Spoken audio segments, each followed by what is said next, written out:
Hey guys, what's up? So I guess this is another one take video. I'm down here in Pisco, Elqui right now, and I wanted to tell you guys the story of, I guess, the last leg of my journey down here in Chile and South America.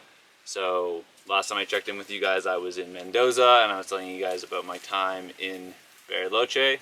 So now I'm going to talk to you guys about what it was like to be in Mendoza and my journey up here into Pisco, Elqui. So I got a chance to fly out of Bariloche, which was really cool. That was the start of it all. Being able to take buses through Patagonia and hitchhiking through Patagonia and being on the ground was really awesome. But having a chance to fly out of Patagonia in Bariloche and up to Mendoza, I mean, the takeoff, I would have just literally paid the $100 for the flight just to take off and come back down. The views were absolutely spectacular, and it was just such a cool experience. I mean, people always forget, I think, sometimes that part of the journey is like, or part of the value of the bus ticket isn't just getting you from A to B, but it's the things you see on the way from A to B.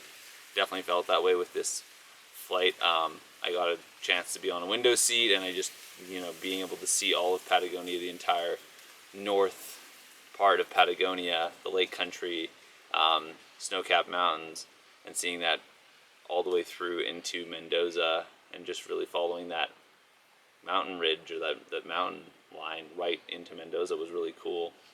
Once I got into Mendoza, I got a chance to stay with the super host called Dai.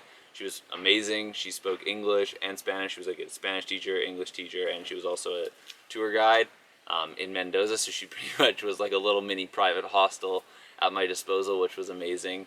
I got in there, and it was nice to be back in a larger city after being down in Patagonia for about a month at that point. So I got into the city center, and I got a chance to do some exchanging, and I remember just walking through the city, and I finally got a chance to really reconnect with my dad and my brother, which was really awesome. I got a chance to talk to them both for a few hours, and it's really cool to have the chance to talk to these people. You're hundreds of thousands of miles away, it feels like, and you can just give them a phone call, and it's their lunch break, or they're hanging out at home after a day of doing stuff, and you can talk to them for hours as if they were right there. And it really brings to perspective how small the whole world is and how easily you can really connect with everybody. So it was really cool to reconnect with my brother and my dad that I hadn't talked to in probably 2 weeks or so, probably a month for my dad. And then I got a chance, I was just working, catching up on a lot of work, and finally in a Wi-Fi connection that I was able to get more and more stuff done. But at that point, it was really cool because I was really just going to Mendoza for the flight and the Malbec wine, because Malbec is a grape that basically it grows in France, but it's better conditioned to grow actually in Mendoza in Argentina, in that area. So I got a chance to go 2 days by train, like on a little tram, down to the Maipú region of Mendoza, which is about an hour on the tram, or 45 minutes on the tram south of Mendoza, and got a chance to see some wineries down there, which was really interesting. I mean, you got these small towns outside of a big city that, these wineries have been around for 100, 120 years, family owned, generation after generation being passed down. And so one of them was still an active museum and winery that I saw the first day, and the other one was a museum. It was like it had not really produced wine since the 60s, and it completely shut down, and the government was using all of its artifacts as a museum. And there was one, I've got some videos that I shot during my time there. So the second day I was there, I ended up hiring a bike or renting a bike, and I went to another 3 wineries. One was a permaculture organic farm winery, which was super cool. I got a chance to tour that winery and see what it was like to grow wine and vines and get a better understanding of what it was permaculture. Like, I have decent understanding, but one of the really cool things I learned on the tour was that they had fruit trees on the property because the fruit trees would produce fruit earlier in the season than the grapes, and they would be bigger objects of attraction for the insects. So all the insects that usually would attack the grapevines would go and attack the fruits and get kind of distracted, and then they wouldn't need the grapes as much. And then the other part is that they would use herbs like mint and cilantro, and they would put those by the grapevines as well, and those would act as natural barriers to the grapes. So it was really awesome to get a chance to kind of see that people in South America and Argentina, especially this family, it was a third generation winery, they had been using these organic permaculture methods and kind of stuck through that over the years when they brought it over from Spain, is where the family was from. And then obviously I got a chance to try the wine, and Malbec wine was really amazing. I mean, you can buy it in most stores, but getting a chance to get it right from the source, it's such a soft wine, and you get a chance to really start to realize that the different wines have different flavors, and the aromas, I didn't know this, but the aromas are basically just like information about scents that are stored in your brain. So the aroma of like cedar or smoky cheddar, like a smoke, or like chocolate or berries, like they can be stored in the chemical bonds of grapes or wine, more specifically the same chemical structure as it is in chocolate or berries, but it's not obviously chocolate or berries, but your mind thinks of it. So whenever you're sipping or smelling wine, your brain is trying to associate what that flavor tastes like or smells like to something that you've already smelt or tasted in your past. So that's pretty cool. I didn't know that, and if I did know that, I kind of got a chance to relearn it. So the Mendoza time was really fun, and I got a chance to see, after that I got a chance to drink some grappa, which is like distilled wine, similar to Pisco. I'm not too sure what the difference is. I haven't really figured that one out yet.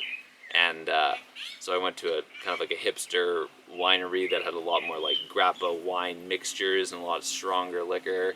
And then I went to another one that was this Italian, a French couple that had moved to the Mendoza region and was selling some really high-end quality wine. I got a chance to sample the wine there, and then I biked back into town, into Mendoza, and then the next day I got a chance to leave. And the second reason why I went to Mendoza is because I heard them pass from Mendoza to Santiago, the bus ride, again, back to these transports, and you know, the value of them being in more than just the ticket.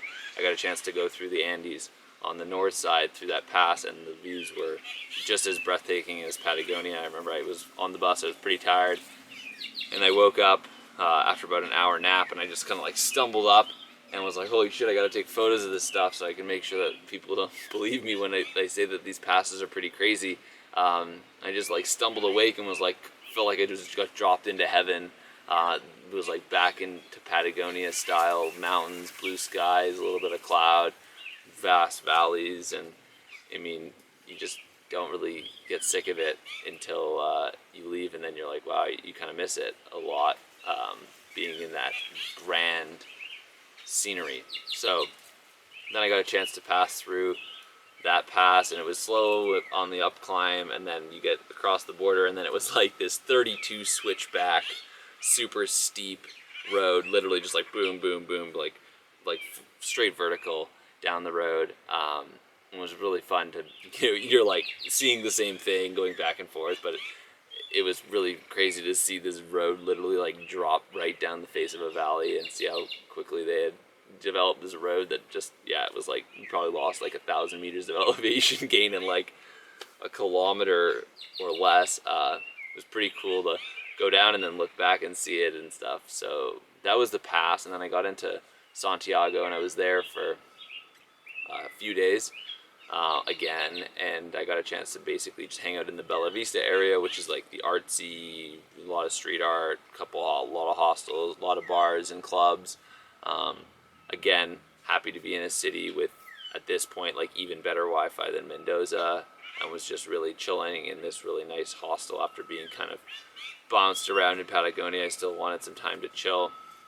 Got a chance to go climb up this St. Christoph's Peak, or it's really close to the Bella Vista area there, and I remember it was hilarious. So I climb up this peak, and I'm getting up there, and it's a Catholic, obviously, region, and so they've got this saint on the top of the mountain, and you get up there, and it's like you're stepping into a temple style situation, and you see these signs, and the signs are like silencio, silencio, and you're like, okay, so like that means silence. And you get to the very top of this thing, and you see the sign that says silencio, and then you have all in this area where there's all these signs that say silence, there's music stereos playing music, like Spanish, not like traditional, like gospel where it's like really slow and like big, um, like not like a big piano or I'm blanking on the word right now, but it wasn't like, it was like fast-paced modern Catholic music, it seemed like, and it was just absolutely hilarious that we were sitting there. I was sitting there, and we had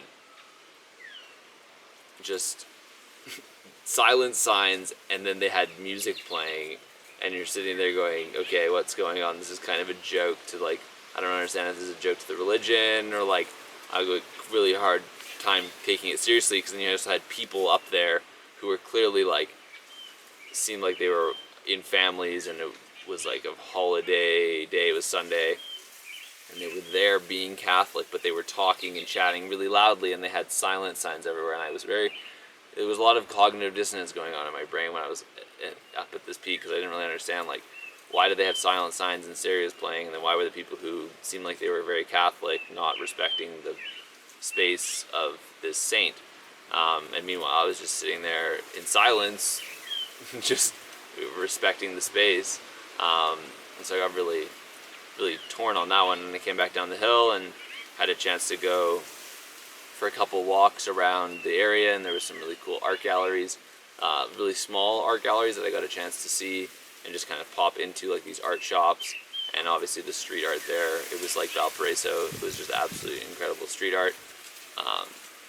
And so that was a really cool, fun time I spent just walking around in Santiago. That area reminded me a lot of like Eastern European kind of developing but cultured, parts of a condensed city. And after that, being in Santiago, I got a chance to move out of Santiago, and I headed up north to La Serena.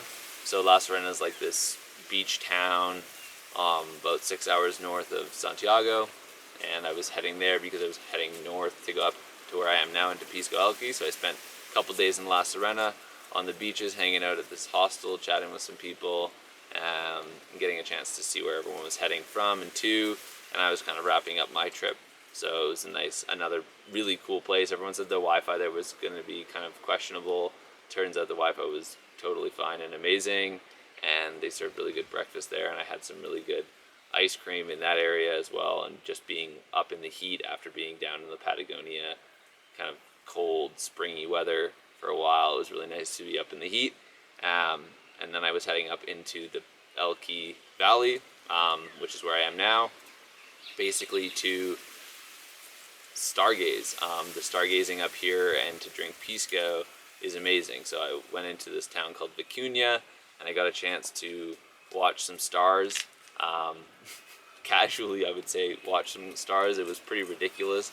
I saw 4 galaxies with my bare eyes, like no telescope, in one night. I saw a cluster of 15 million stars out of the telescope.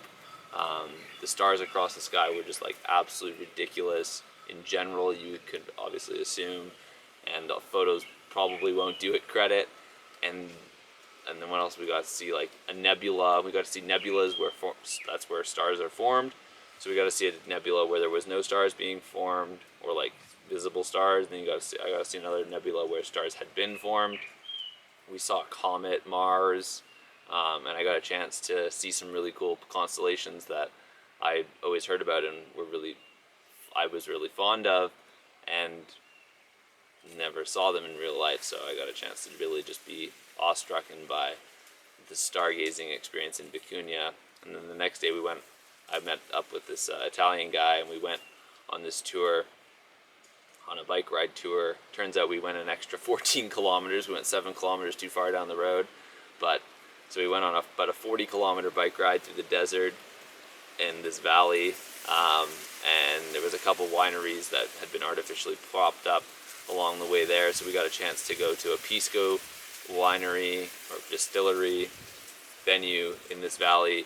And then we also came back through and we got a chance to get a craft beer tour, which is hilarious. So we're sitting where there's like in wine country, so we're sipping Pisco, having some wine samplers, and then the next moment we're biking down the road and we're in a craft beer place and we're having craft beer samplers, and the craft beer was pretty damn good. I think like I was kind of surprised. I thought like Patagonia, Bariloche was the area where they would have really good beer, but these guys had some really amazing beer in this small town just north of Vicuña, and then we biked back into town, and that was a really long day.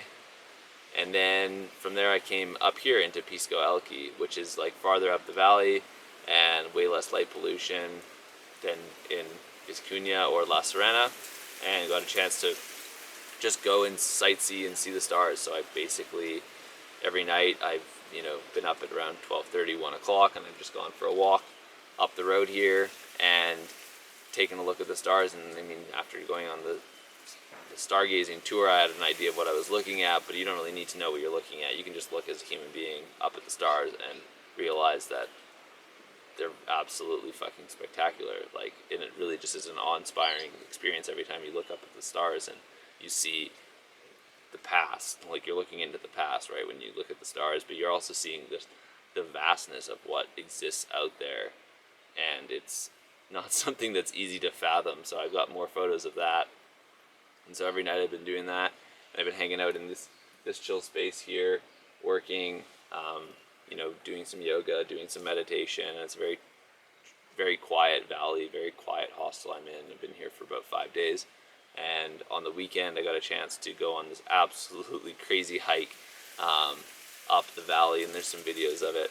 But I basically set off, and I was told that there was this ladder at the top of this huge mountain. So I decided, hey, that sounds kind of random and fun. So I didn't think the mountain was going to be that big. I didn't do any research on like what the elevation gain was, how long the hike was, and people were saying it was 5-6 hours. Some people were saying it was 14 hours, and I was sitting there like, holy shit, like, what's the difference here? Where are people getting these numbers from? How do I get there? So getting to the trailhead was